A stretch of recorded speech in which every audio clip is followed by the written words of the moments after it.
First of all, I would like to pay my great respect to teacher.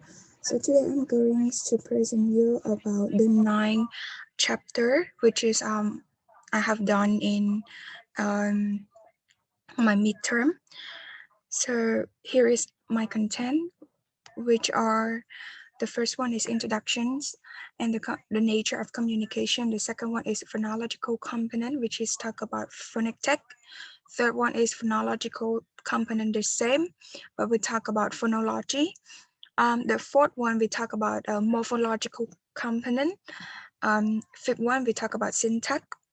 The sixth, we talk about a semantic and pragmatic. The seventh one, we talk about sociolinguistic and linguistic anthropology. Eight, we talk about language acquisition. And the last one, we talk about the sign language. So now let's move our heads to the introductions, which is talk about the nature of communication. So as you know that all humans convey information to the member of their own species and often to the member of the other species as well. So non-human animal communication can be extremely elaborated.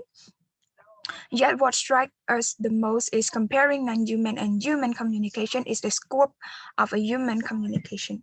So as complex as bee and bird communication are, this system are strictly limited as the number and the type of the message that it can be produced. So human language is open and we're not limited. Limited to a small number of a call or song about a restricted number of events. Non-human communication in a large part stimulus born. A signal is emitted by a vector of exposure to some stimulus. So human language is stimulus free. We respond to mental characterization of the world. The only factor limiting what we can communicate about is capability of our mind. And then although external environment may be the basic of some of these characterizations, definite human will develop their own reality on the basis of their cultural value and also their knowledge as well. Besides this, there's also basically one ways to behave as an American white crowned sparrows because of all such birds are genetically programmed to react similarly to the same stimulus. So there's a billions of ways to be human. Generally, we're not genetically programs to react in a highly specific way in order to a specific stimuli. Can our concept related to the animal kingdom? The apis learn language. Some researchers are convinced that they can. The washoe, cocoa, and other api have learned language and use various non-oral system to display their linguistic competent. So others say that conclusion is unjustified. They believe that the research, design, and conclusion of API language researcher are not valid. And some of the detractor concludes that API are just a display sophisticated condition behavior that outwardly looks like language, but it's not. Now we go ahead to our second chapter, which is going to talk about a phonological component, which is phonology.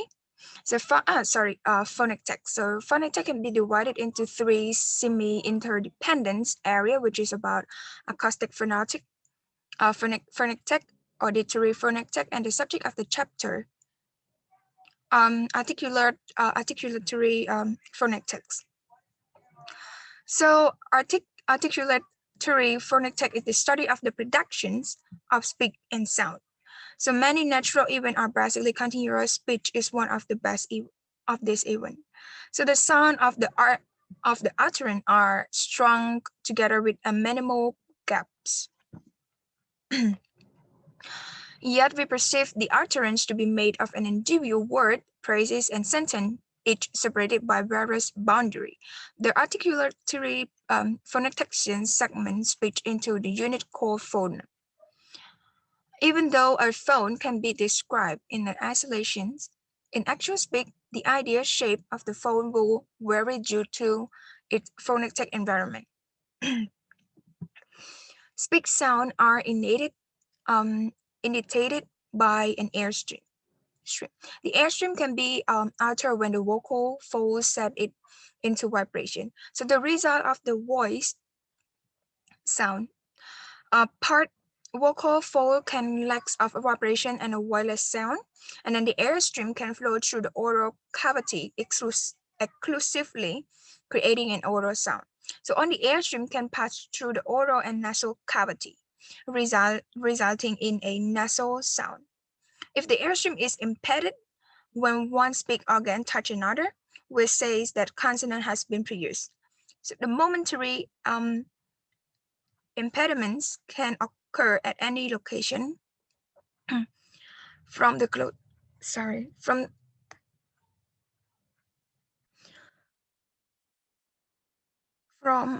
the glottis to the lip. The manner of impediments can vary from a momentary, complete blockage of the airstream to the minimal obstruction found in the production of a liquid sound. A vowel can be produced when the airstream is sharp rather than obstructed. Differences in a vowel sound depend on the resonance chamber used to produce the particular vowel, either the oral cavity or the oral and the nasal cavities. The vowel sound is also affected by the shape of the oral chamber as modified by the tongue height, tongue advancements, and lip rounding or spreading. Categories used in a phonic text are ideal type. There are some consonants such as stop that come closer to the ideal definition of the consonants that do not do other consonants. For instance, the liquid have both vowel like the consonant like characteristic.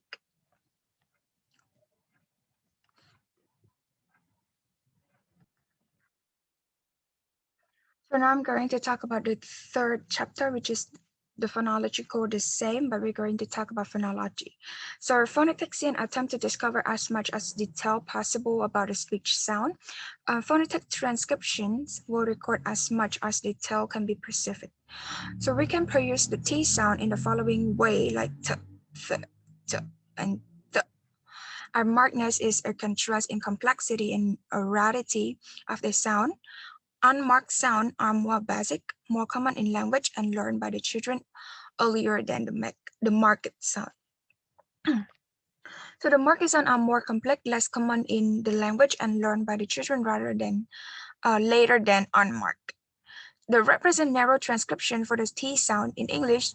In English, none of the variations are distinctive because they do not signal a difference in the meaning when substituted for each other. In Russians, some of these variants are significant, like T and T are different phoneme rather than allophones of the same phoneme as they are in English. A phoneme is a man-made construct. Different physical sound or sign or of a sign language may be perceived as the same or different phonemes. So significant differences in a language can be determined in a number of ways. So the one we have discussed is the use of minimum pair and set. So minimum pairs and set are utterance in which one, they are the same number of the sound segment. Two, there are only one phonetic difference. Third, the difference occur at the same place in the form. And four, there is a difference in meaning. In English, minimum pairs or set can be found of the T sound listed earlier. Therefore, all of these T sound would phonemically be written at the same as T. Here, all non-distinctive features have been eliminated. Such a phonetic transcription is also called a word transcription. Phoneme can be seen as the result of stimulously produced feature. The number and nature of this distinctive feature is debated issue. Ultimately, a list made device that could be used to describe all phoneme in all language, such as a list of distinctive features might lead to an understanding of a universal phonological principle.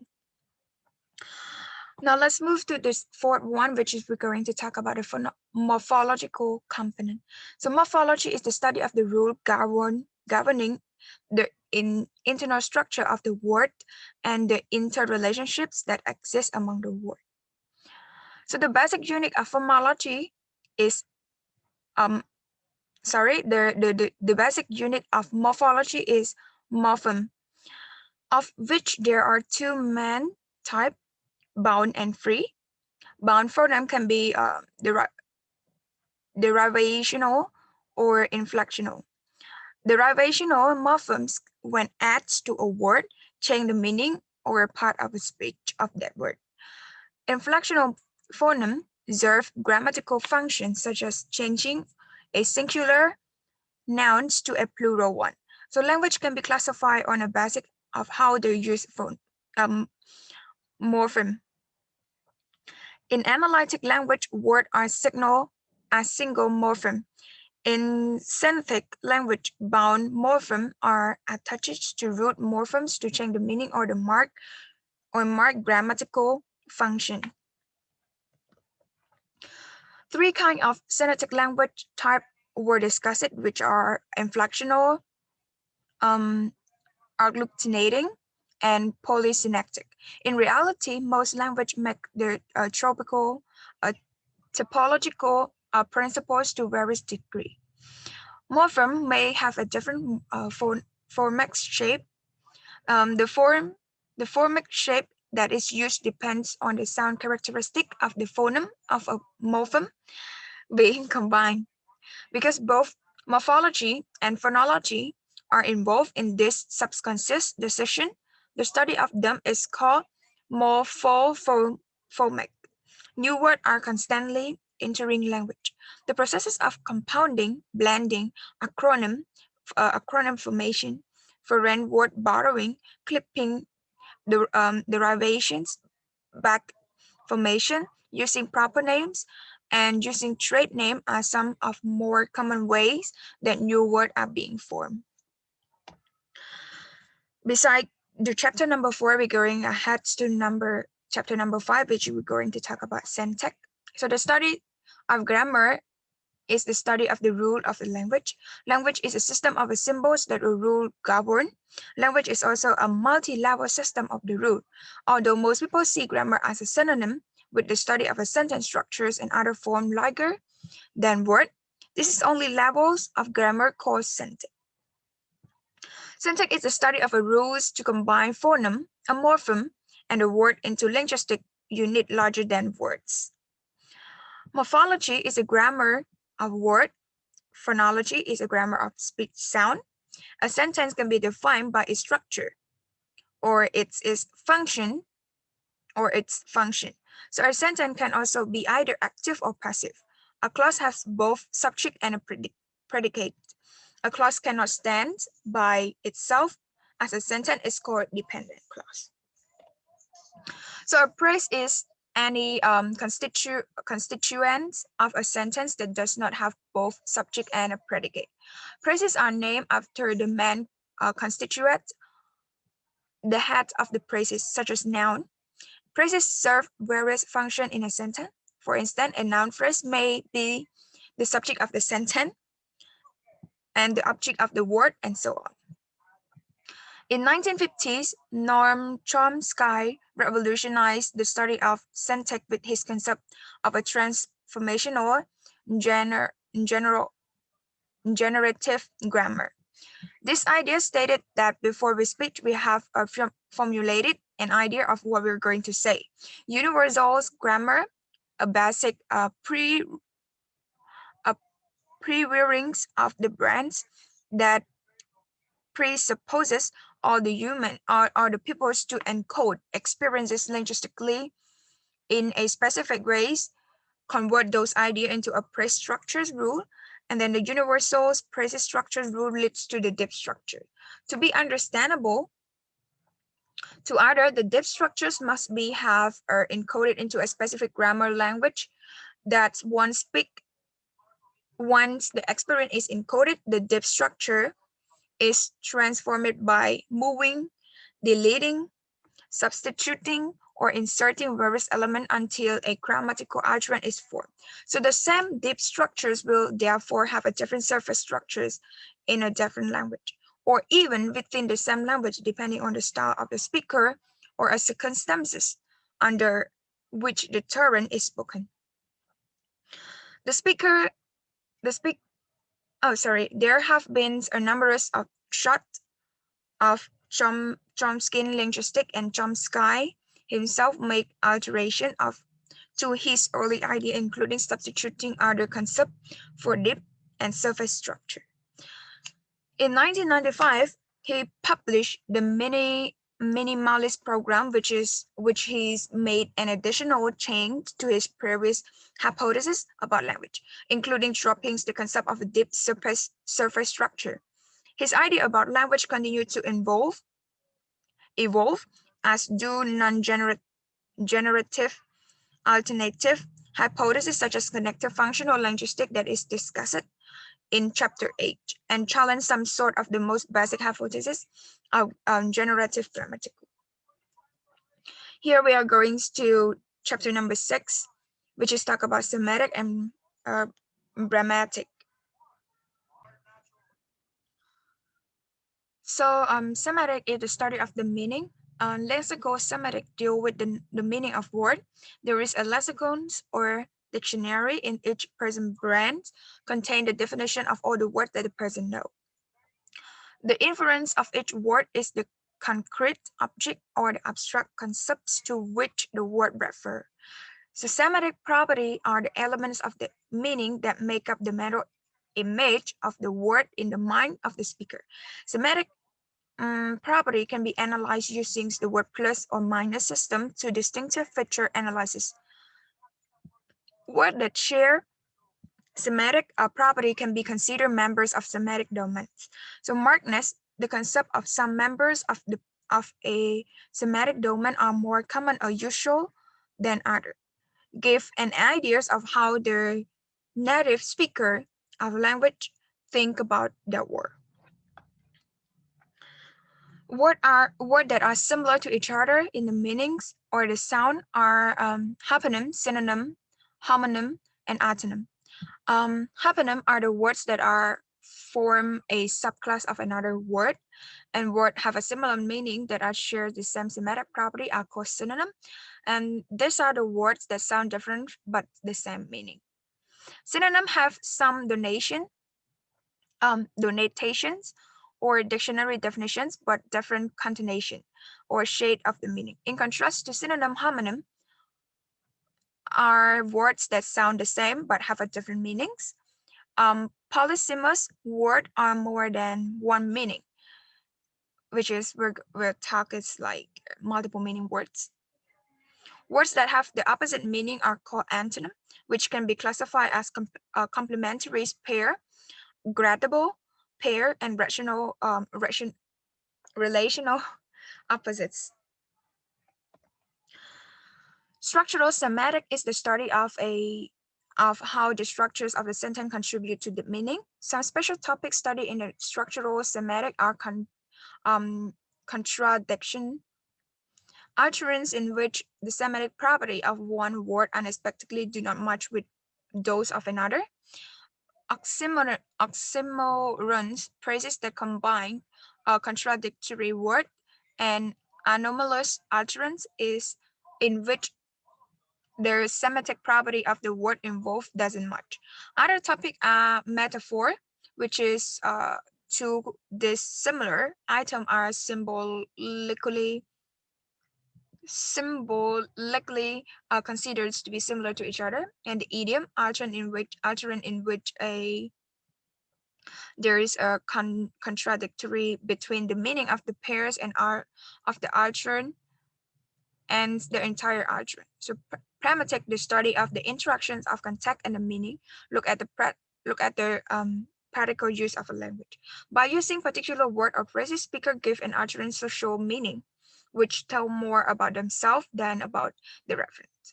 They also can give an utterance affective meaning, which convey the emotion or the attitude as well. Speech act are performative sentence in which a speaker is using to force the language to perform an action and not merely conveying information by speaking the sentence. Now we're going to talk about the chapter 7, which is talk about sociolinguistic and linguistic anthropology. So people People of a language community live, work, socialize, and communicate together in a dialect or a variety of their language. Standard American SAE is a preset dialect in United States.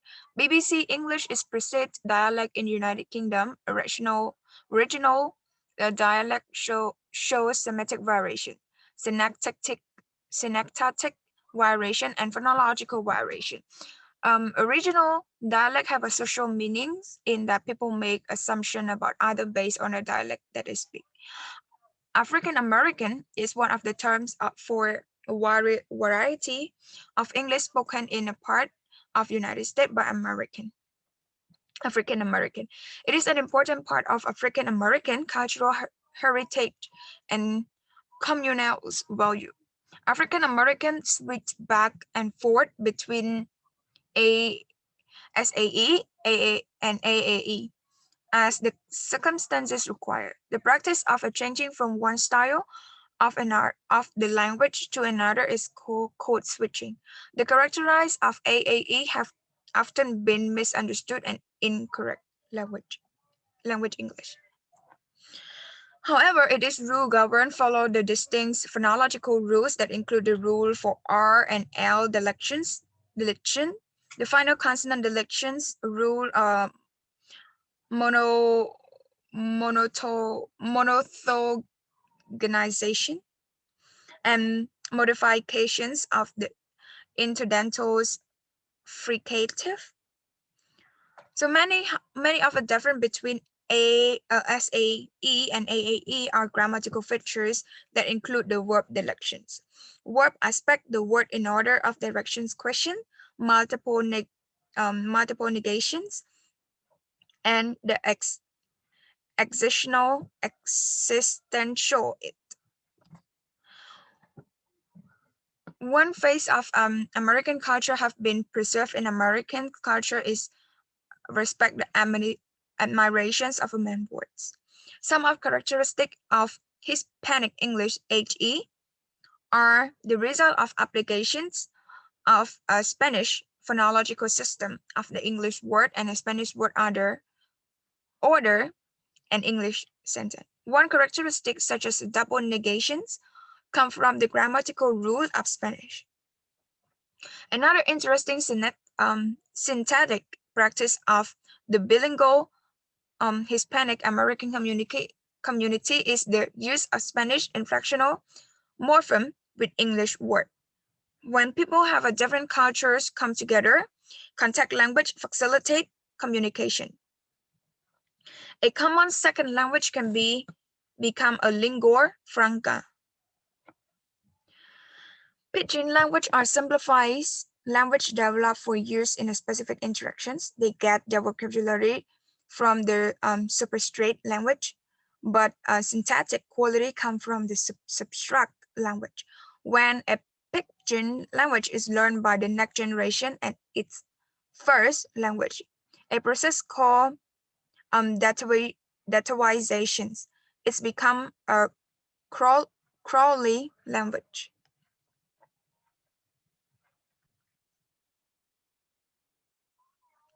Now we're going to the chapter 8, which is language acquisition.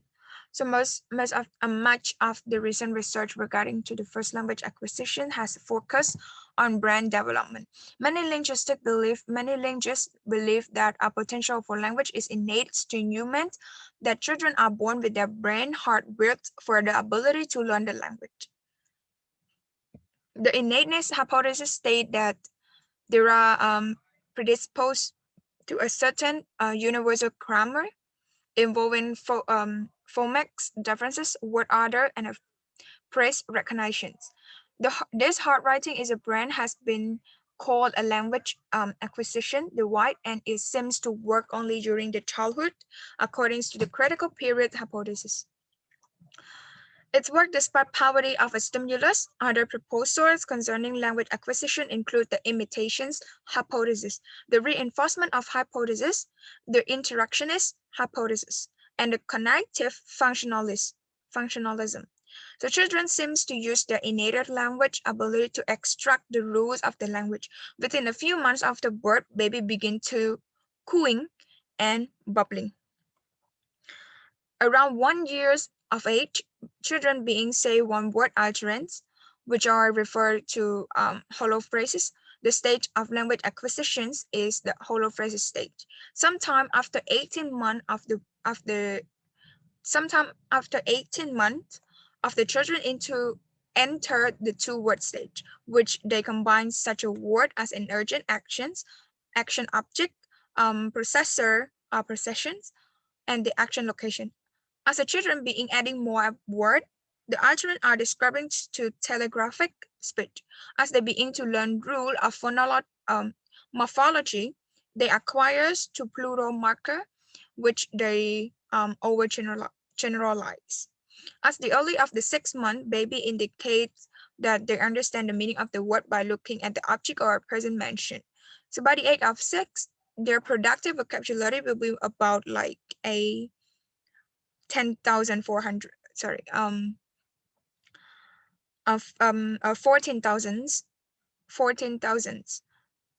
words. Their receptive vocabulary is considerably larger, and children overextend the meaning of the words. They may also extend them. Now we're going to our last chapter, which is talk about the sign language. The short review of ASL has made the following point. First, the fact that children is assigning environment learn mature visuals modes of communication as early as hearing. The children learn speech indicates that language and speech are not the same thing. So speech is one way in order to convey a linguistic competence. Signing is another way. Second, the drive of communication linguistically is exceedingly strong. When one pathway of linguistic delivery is closed, human will find another. So third, the basic principle of phonology, morphology, syntax, and semantic are remarkably similar for signing and oral language. To summarize all of the preceding statements into a two-sentence, the human facility, so the human faculty for language is consequence of anatomical and neuro, neuro, neurological specializations that arose in the course of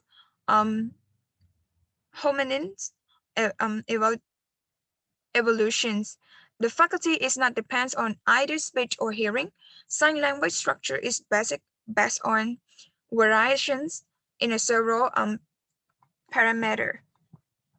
These include hand shape, location of the sign, movement of the sign, palm orientation, the region of the hands that contacts the body, the orientations of the hand with respect of each other, and the non-mutual signals.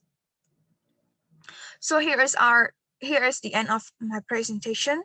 If you still have any doubt related to my presentation, please let me know. Or if you have any questions, just let me know and I will try our best to answer it. Thank you.